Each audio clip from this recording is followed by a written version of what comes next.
Ngayon sabihin natin, Panginoong Jesus, napakabuti mo. At ang iyong kabutihan ay magpakailan kayo. Sabihin natin, sumasampalataya po ako. Answered prayer na ako. Answered prayer na ako. Ngayon din. Ngayon din. Ora mismo. Ora mismo. Pagbilang ko muna ng tatlo, brothers and sisters, sabay-sabay tayo, kayo po ay pagkatapos ng bilang, dahan-dahan pa ako. Sabihin sa inyo kami, gets. Gets. Mas marahas, gets. Gets. So dalawa kami bilang po tayo sabay-sabay. Isa. Isa. Isa. Dalawa. Dalawa. Tatlo. Siyempre na po kayo, brothers and sisters. Magandang gabi po sa inyo mga kapatid. Magandang gabi po. Kapatid niyo po yung gabi niyo, brothers and sisters. Sabihin sa kanya, magandang gabi sa iyo. Magandang gabi sa iyo. Sabihin sa kanya, makikinig na tayo. Makikinig na tayo. So, maganda po, ngayon pa lang magkalagan tayo. Sino po yung handa ng makinig sa mabuting balita, yung totoo para sa dalawang kamay? Dalawang kamay. At sa pagkakataon ito, brothers and sisters, mananaro na po ako. Kayo po kayo sa akin. Our message for tonight was entitled, sabihin mo sa katabi mo, huwag kang magulo, huwag kang magulit. Our message for tonight was entitled, Finding Hope in a Hopeless Situation. Sabihin natin, Finding Hope, nasa dalawa tayo, Finding Hope in a Hopeless Situation. Sa madalit sabi, paano nga ba tayo magkakaroon ng pag-asa sa gitna ng kawalan ng pag-asa? Sabihin natin, pag-asa sa gitna ng kawalan ng pag-asa.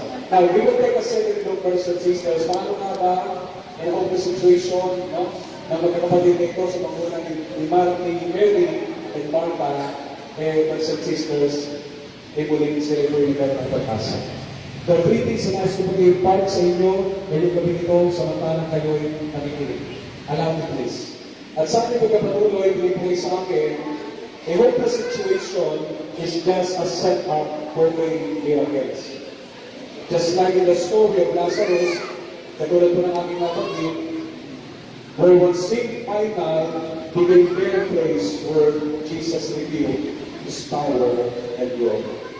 Kasi sa buhay natin, may mga pagkakataon talaga na we are in the tinatawag na end of the road. Are you listening? Minsan, madalas, nalalagay tayo dun sa kalalagayan na nandun na tayo sa busy ng tahanan natin.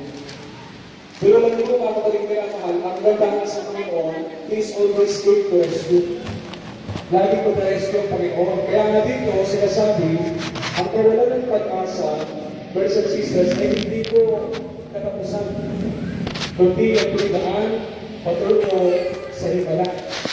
Amen? Katulad ng nangyari, brothers and sisters, kay Lazarus. Amen? Katulad ni Lazarus kung saan pinakita ni Jesus, brothers and sisters, ang kanyang kapangyarihan at kalwalhatian. Now, tingin kayo sa akin. Sabihin sa katabi mo, nakikinig? Nakikinig. O hindi? It is something in common sa gospel natin na nakaraan. Di ba ang sabi ko? Teacher, teacher. Sino po ba yung nagkamaling nagkakasala? Siya po ba mismo, bulang lalaki ito, since birth? O yung kanyang mga magulang? Alam niyo sa buhay natin madalas, no? Andun lagi ang conclusion natin. Kapag ang isang tao, brothers and sisters, may nangyari sa kanyang di maganda, ang lagi sinasabi natin, ang kasalanan niya. Pakinig po na kayo? Ay, masamang tao yan. Pero kung anong sinasabi doon? Are you listening? Sa John 9:3, anong sabi doon? It was happened to reveal God's glory. Sa buhay nangyari na ganun, ang pinakalayo nito ng Diyos sa pamamagitan ni Kristo ay upang maihayan ang kapangyarihan ng Diyos. Sabihin mo sa katabi mo, nananalihan ka ba? Para kayo walang kalabrin na doon, Lord. Now, let us simplify this message. Ako mo ba yung kausap dito? Sabihin mo, sabihin mo sa kanya, huwag na hindi ka makikinig. Kasi lesson mo yan. Ako po, mga kapatid, pangangaral ako, yun ang problema ko. Yun ang parte ko. Kayo naman, makikinig, pero kung hindi kayo makikinig, ano mo ba? The choice is yours. Now, ang tanong is this, how can we find hope in a home